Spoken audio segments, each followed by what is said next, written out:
Everybody, it's Jen. I know it's amazing to have 2 videos out in one day.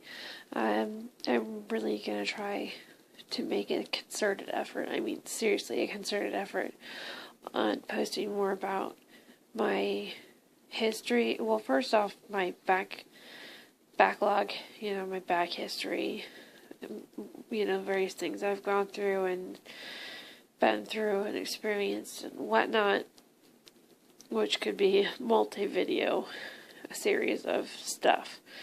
And then the main thing would be covering my journey with my desmoid. I'm not going to call it my debacle or my detriment or whatever. I think I'm going to, the name of my desmoid is ironic and funny and some might find very sick, but then again, they're not me, and they're not, they don't have my fiance, and it's, I personally like to laugh about everything. If I can laugh about it, it makes my life better. It doesn't mean that I'm not accepting it. It doesn't mean that I'm not addressing it. It just means that's my coping mechanism. So I decided to make a real quick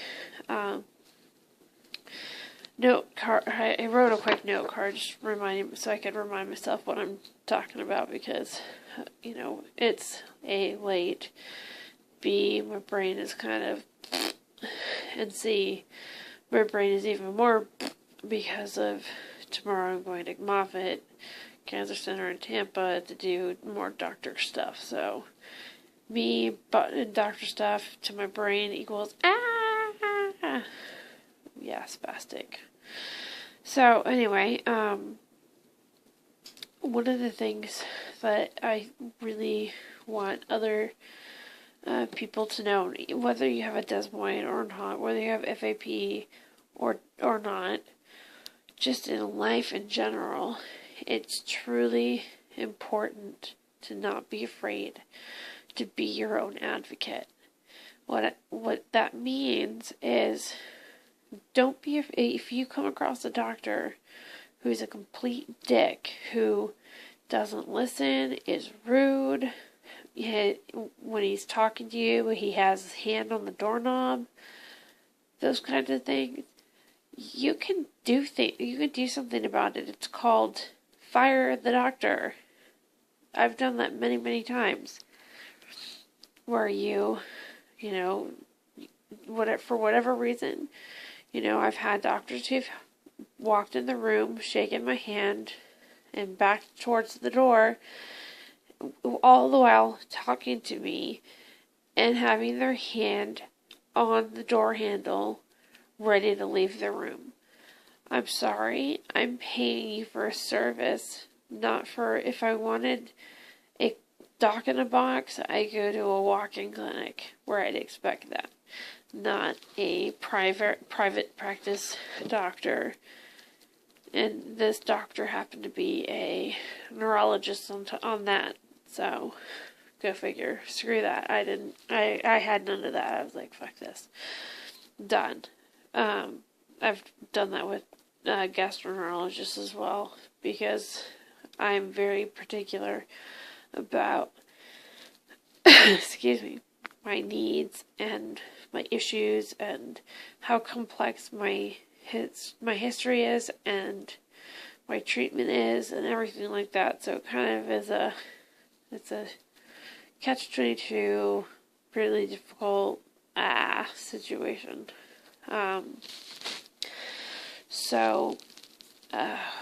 What did I want to say? So it's really important to advocate for yourself. If a nurse does something wrong, if they, if they're doing a sterile dressing and they drop it and then they use it anyway, never ever let that happen. Should never happen, ever. If that nurse does that, you say no, get a new dressing, and while you're getting that new dressing, have another nurse come in and do it, because I don't trust you. You're unsanitary and you could have cost me my life.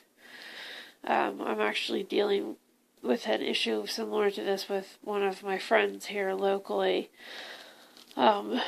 She somehow got an abscess, and it has become this huge thing, and she has an open wound from the abscess drainage, which looks kind of funky / fucked up. And the craziest thing is I spent almost $30 on my own money to get her proper packing supplies. Why I did this? Because I've personally been there and done that, and bought the t-shirt and burned it. I had huge open wounds. We're talking this wide. This is on my abdomen, this wide, as deep as my hand, and as long as my hand. So the length and the depth was like this. On one side, that was my abdominal wall.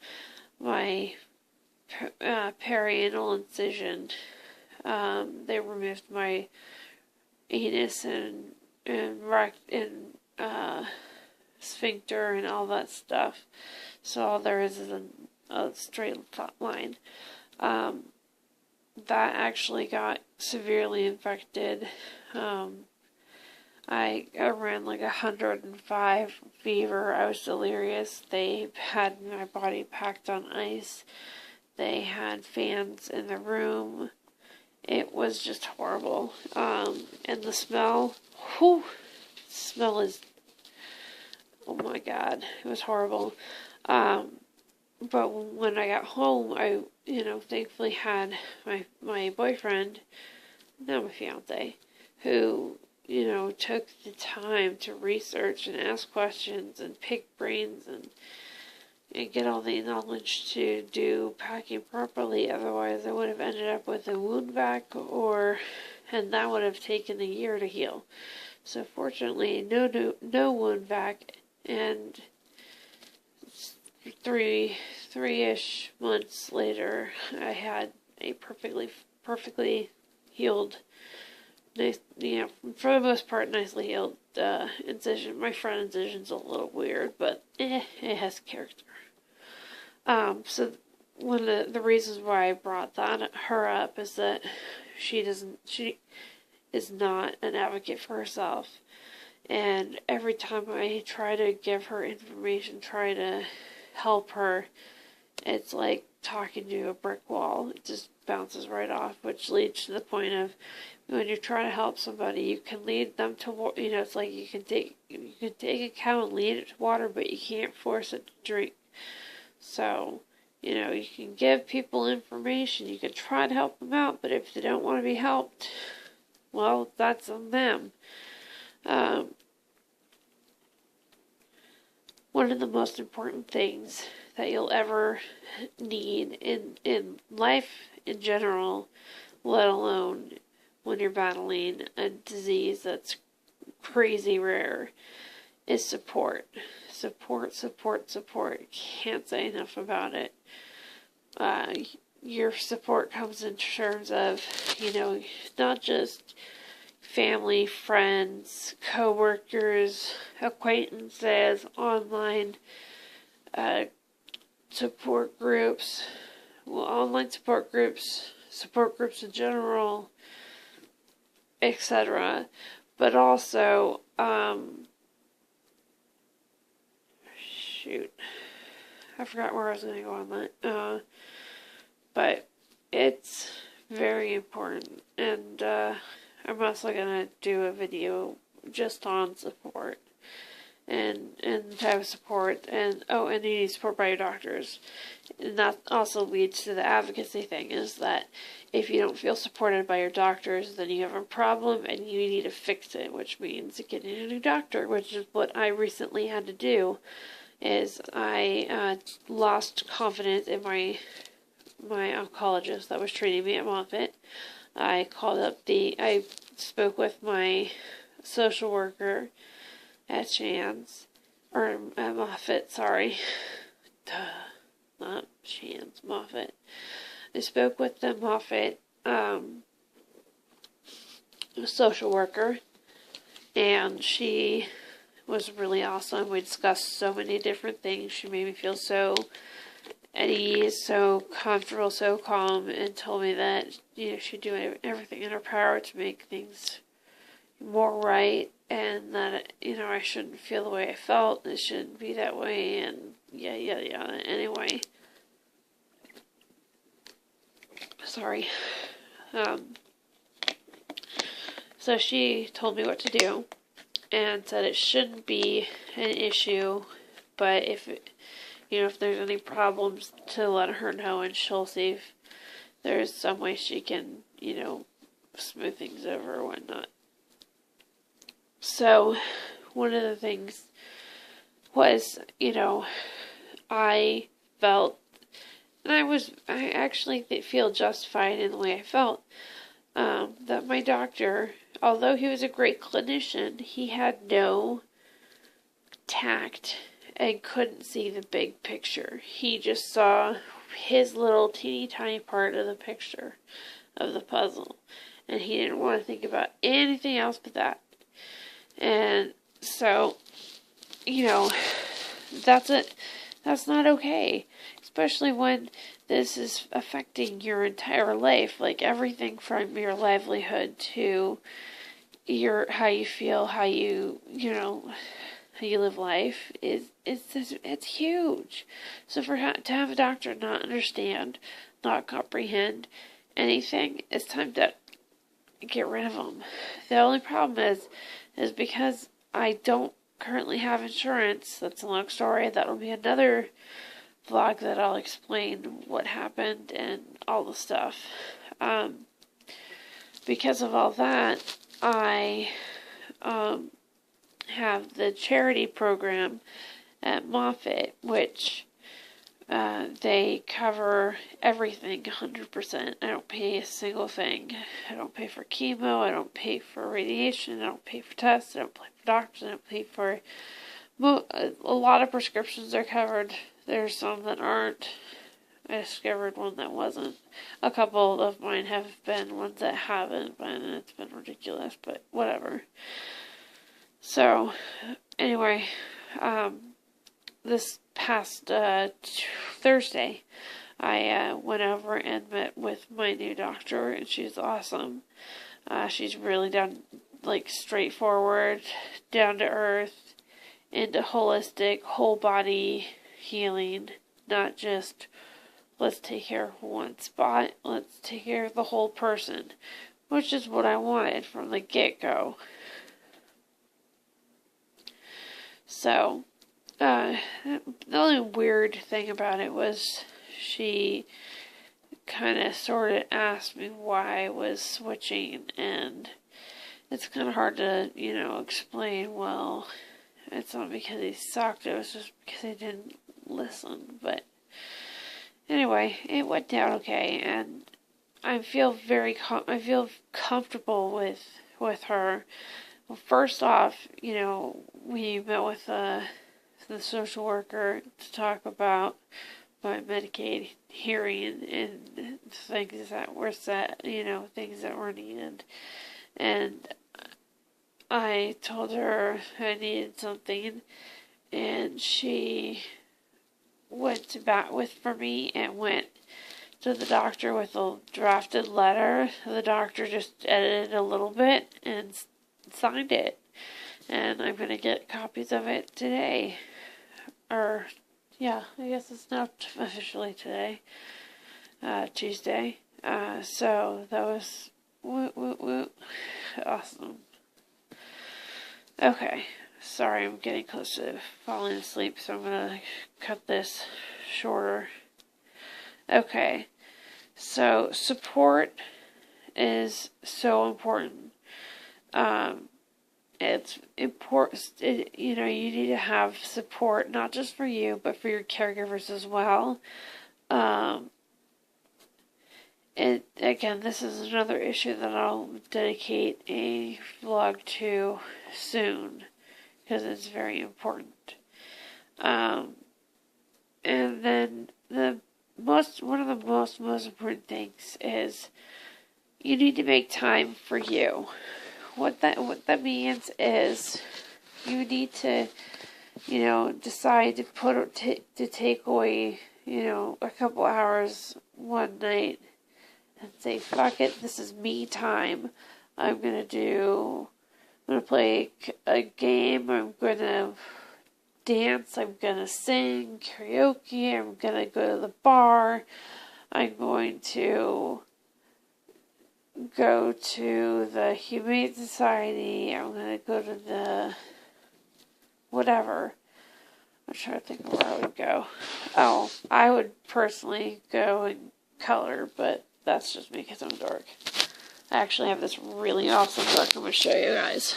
I've been wanting this for a while because one of the things I've been noticing is the fact that I haven't been making time for myself. And therefore, because of that, I haven't had, I don't feel happy. I don't feel, or as happy, I should say. I mean, I have my moments of real happiness, but there are times where I feel really sad and blue and down and whatnot.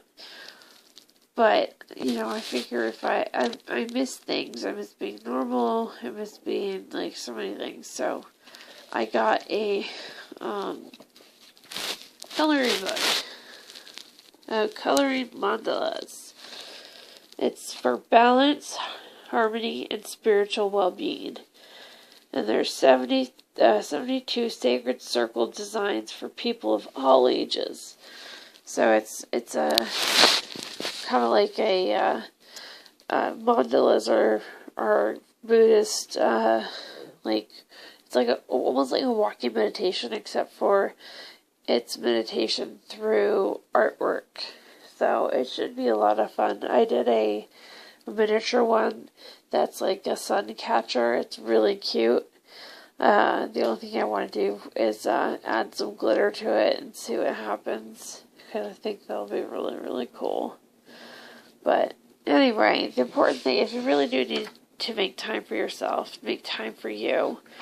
Because, a little pampering here and there never killed anybody. And it definitely helps when you're going through a whole hell of a lot. Especially, whether you're in the beginning of the journey, whether you're starting your path, whether you're, finding doctors and going to new different doctors trying to figure out what the best way to go is. Or whether you're well along the line and been there, done that, bought the t-shirt and burned it 5,000 times over. It doesn't matter. You still need support. You still need love. You still need so much. So, I just wanted to put that out there because it just came to mind. And I was like, I should do a video of this because this is important. So I apologize for the busted ass look. This is me without allergy medication, with bugged out eyes and all kinds of issues. But anyway, I will be vlogging more than likely on the road tomorrow. We're heading to Tampa for 2 appointments. Seeing my oncologist. No, sorry. I'm getting everybody confused. I'm seeing my psychiatrist first, and my what is it? What is that? Not GI, sorry. My GI doc.